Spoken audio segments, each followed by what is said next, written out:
बाबा जी का नया रूप देख रहे हैं आप। It has been lovely, fantastic journey. इससे ज्यादा विश्वास मुझे था इनके काम पे। बाबा जी बहुत बहुत स्वागत है। लॉर्ड बॉबी बोलूं, बाबा निराला बोलूं, मतलब जो ये आजकल या of course pop culture references में सबसे आगे यही रहते हैं, ये हमको पता है। So how does it feel sir, यहाँ पे लेके आए इस सीजन 3 के पार्ट 2 को? ये सब हुआ एक ही इंसान की वजह से, वो मेरे साथ में खड़े हैं यहाँ पर, प्रकाश जी।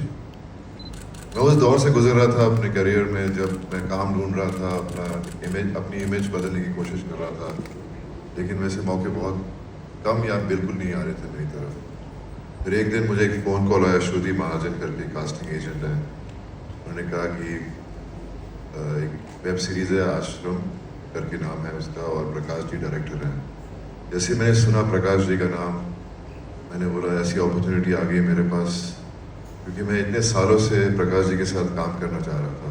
कई साल पहले मुझे याद है जब पहली मुलाकात हुई थी इनके साथ, शायद इन्हें याद ना हो, मैं गुप्त फिल्म की डबिंग कर रहा था BR स्टूडियोज़ पे, और तब मैं पहली बार मिला था इनसे।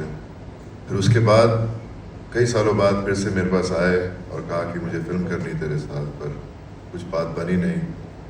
तो काफ़ी साल गुजर गए, और जब मैं इनके ऑफिस गया मैं बहुत नर्वस था, क्योंकि एक एक्टर की ज़िंदगी ऐसी होती है कि कहीं रिजेक्शन ना हो जाए, कहीं कुछ।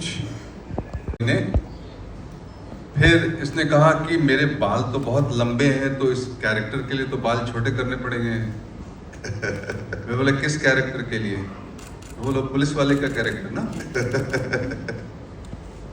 हमने कहा दर्शन का रोल क्यों खा रहा है, तो तू बाबा का रोल करेगा। पर जैसे मैंने सुना और जैसे उन्होंने कहा कि मैं चाहता हूँ कि तू बाबा का रोल प्ले कर, तो मैंने कहा कि क्या मैं सचमुच में सुन रहा हूँ, ये सचमुच में मेरे कान कुछ और सुन रहे हैं, या मैं चाह रहा हूँ ये रोल और मुझे सुनाई दे रहा है कि मुझे ये रोल ऑफर हो रहा है। फिर उन्होंने मुझसे कहा कि, मैंने बोला मैं ये कैसे कर पाऊँगा, मैं कभी किया नहीं मैंने ऐसा रोल। और तो उन्होंने कहा बस तू बिलीव कर कि तू बाबा है, और जब तू बोलेगा लोग सुनेंगे। और उन्होंने मुझसे कहा कि कुछ वीडियोस मत देख किसी भी बाबा के बारे में, बस जब सामने हुआ कैमरे में के सामने, तो just believe in yourself, think your बाबा। तो मैंने बोला ठीक है, मैं निकल पड़ा घर। अब घर गया तो मैंने बोला यार ये कैसा सब्जेक्ट है जो अगर मैंने पापा मम्मी को बताया, भैया को बताया, तो बोलेंगे ऐसा क्यों कर रहा है तू। तो मैंने किसी से कुछ नहीं कहा। मैंने अपनी वाइफ से बात की, मैंने कहा कि मैं ऐसा एक किरदार प्ले कर रहा हूँ, और मेरी वाइफ जानती थी कि मैं बहुत ट्राई कर रहा हूँ, और मुझे मतलब कुछ ऐसा काम मिल नहीं रहा जो इतना इंटरेस्टिंग होगा।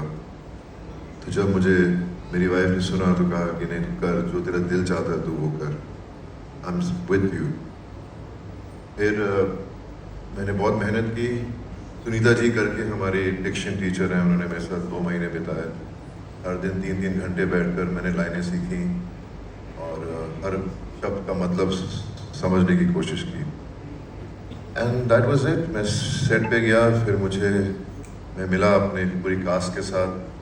सब मेरे सामने बैठे, सब तो है नहीं, लेकिन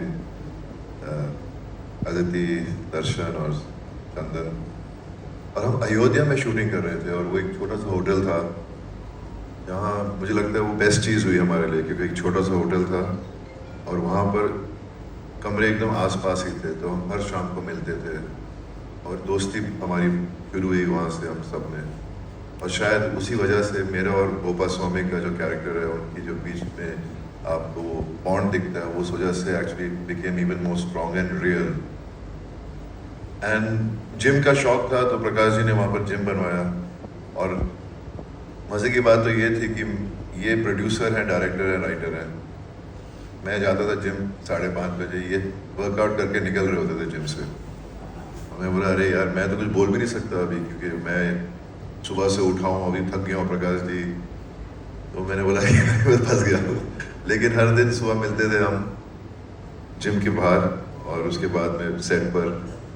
and it was an amazing journey. I am sorry I am talking too much, but ये आश्रम मेरे दिल के बहुत करीब है, और मुझे इतना प्यार मिला है इसकी वजह से। आप सब यहाँ पर हैं, आपके चेहरों पे मुझे वो स्माइल दिख रही है, उनकी आंखों में खुशी दिख रही है, क्योंकि इतना प्यार मिला कि मैं कभी सोच भी नहीं सकता था। ये मेरी शुरुआत थी एक किस्म से एज एन एक्टर, कि लोग मुझे पहचाने, मेरे काम को पहचाने। और फिर कुछ दिनों में ही फ़ोन आने लगे मेरी मम्मी को, पापा को, भैया को, कि आपके बेटे ने तो कमाल कर दिया, मज़ा आ रहा है ये शो देखकर। तो मैं जब उनके चेहरे पे वो खुशी देखी तो मेरी खुशी दुगना हो गई। मैं इतना मतलब चाह रहा था कि मेरे माँ बाप खुश हों कि उनका बेटा तरक्की कर रहा है, उसके काम को लोग enjoy कर रहे हैं, रिस्पेक्ट दे रहे हैं। So that's how close Ashram is to me. It means the world to me, and everybody in this cast is so close to me. उस वक्त कोरोना शुरू हो गया था, तो कोविड के ज़माने में हम लोग हर दिन पूरी गैंग व्हाट्सएप पे, फेस टाइम पे बातें करते थे हम लोग। और it's just amazing, and I am so excited that अब Amazon और MX Player ने हाथ साथ जोड़ लिया है।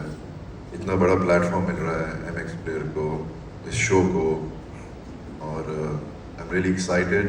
ये बिल्कुल फ्री है, मुझे फिर से बोलने की बहुत बारी कहा मुझसे, बिल्कुल फ्री है ये शो Amazon पर। थोड़ी एड्स आएंगी लेकिन आप वो एड्स भी देख लेना।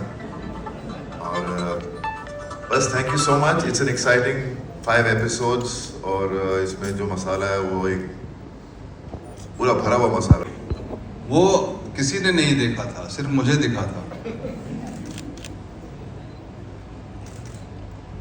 एक अजीब सी बात होती है, मतलब कास्टिंग। आप अगर बॉबी को देखें, कहीं मिलें, तो ये कितना सीधा, सरल, खूबसूरत, अच्छे दिल वाला इंसान दिखता है। और इसका दिल अगर काला हो तो कितना मजा आएगा।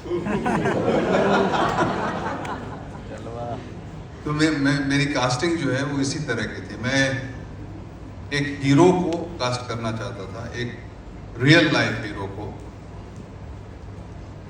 और फिर उसके अंदर से जो डार्कनेस है उसको एक्सप्लोर करना चाहता था। And I just thought Bobby was amazing. हमने बहुत सारे लोगों को कंसिडर किया था, एंड इवेंचुअली मैंने श्रुति से कहा कि बॉबी को बुलाओ, बहुत दिन से हम काम करना चाहते हैं,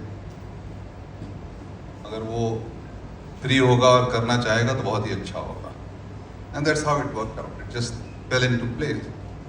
and all my other cast, I would like to invite Chandan and Darshan and Aditi, come on the stage. Come on, give it up for them, ladies and gentlemen. Chandan, Roy, Sanya, Darshan Bhai, of course, and Aditi is here.